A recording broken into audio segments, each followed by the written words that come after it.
200년 전 대오국의 얼음돌이 떨어지면서 술사들의 전쟁이 벌어졌고 그 결과 대오국은 피로 얼룩졌습니다. 이때 서경 선생과 진요원 원장이 나타나 이 전쟁을 끝내고 얼음돌을 파괴했다고 했죠. 하지만 얼음돌은 파괴되지 않고 두 조각으로 나뉘어져 진요원에 보관되었던 게 아닐까 싶습니다. 그중 첫 번째 조각은 진요원의 장녀인 무더기의 눈 속으로 들어갔고 두 번째 조각은 장강이 가져간 듯 보입니다. 참고로 지난 7화에서 진호경 원장은 과거 속림 사람이 진요원 안에 들어가 문제가 생긴 적이 있었다고 말했었습니다. 그리고 장강은 20년 전 천부관 단주이기 전에 속림 사람이었죠. 뿐만 아니라 장강은 이 시기에 금지된 환혼술을 연구 중이었습니다.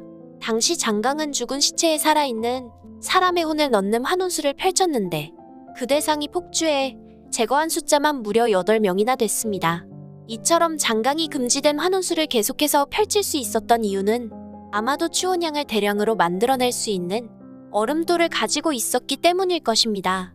즉 장강은 과거 서경 선생이 진요원에 맡겨두었던 속림의 얼음돌을 진요원에 들어가 무단으로 가져갔고 이 사실을 진호경 원장이 숨겼을 가능성이 있다는 것이죠.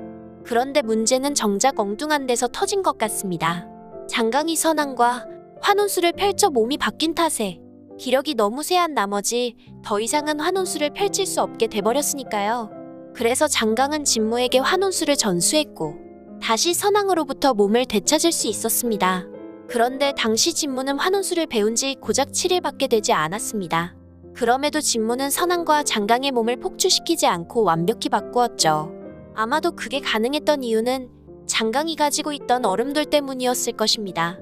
참고로 지난 8화에서 길주는 환혼을 한 후에 폭주하더라도 얼음돌이 있으면 정상으로 돌아갈 수 있다고 했었습니다. 하지만 무슨 일인지 장강이 가지고 있던 얼음돌이 현재는 왕비의 손에 들어가 있는 듯 보입니다.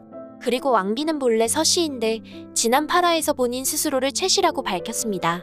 그렇다면 왕비 몸속에 들어가 있는 존재는 과거 200년 전 서경 선생과 최후까지 싸웠던 최씨 가문 일족일 가능성이 큽니다. 당시 최씨 가문은 술사들과의 전쟁에서 얼음돌을 쟁취했으나 결국 서경 선생과 진요원 원장의 합동 공격에 패하면서 얼음돌을 빼앗긴 듯 보이니까요. 그리고 200년이 지난 지금 최씨 가문의 단주가 왕비의 몸에 환원되어 복수를 꿈꾸고 있는 상태인 것 같습니다. 또한 왕비가 얼음돌 가루로 추운양을 만들 수 있었던 것 역시 최씨 가문이 과거에 얼음돌을 사용해봤기 때문일 것입니다. 그리고 진무가 최씨 가문에 붙은 건 아마도 자신의 모친이 최씨였기 때문일 것입니다. 그렇다면 얼음돌을 빼앗긴 장강은 어떻게 되었을까요? 제 생각에는 장강은 현재 왕궁 어딘가에 있는 지하 감옥에 갇혀있을 듯합니다. 어떤 술법이나 환혼술로도 절대 열 수 없는 봉인된 감옥에 말이죠. 그리고 그 장소는 왕비방에 있는 비밀 통로를 통해서만 들어갈 수 있을 것 같습니다. 그렇다면 당시 최강술사였던 장강이 어떻게 진무 손에 붙잡힐 수 있었을까요?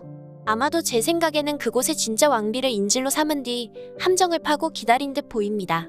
그리고 나서 밀단에 단주가 숨어 있다가 마무리를 지었겠죠. 이후 환혼술로 단주가 왕비의 몸속에 숨어 들어간 것이 지금의 상황이 아닐까 싶습니다. 그럼 오늘 리뷰는 여기서 마치겠습니다. 다음 회차 환혼 리뷰 영상에서는 더 재미있는 얘기로 찾아뵐게요. 많은 의견과 댓글 남겨주시길 바라며 구독과 좋아요 꼭 부탁드립니다. 시청해주셔서 감사합니다.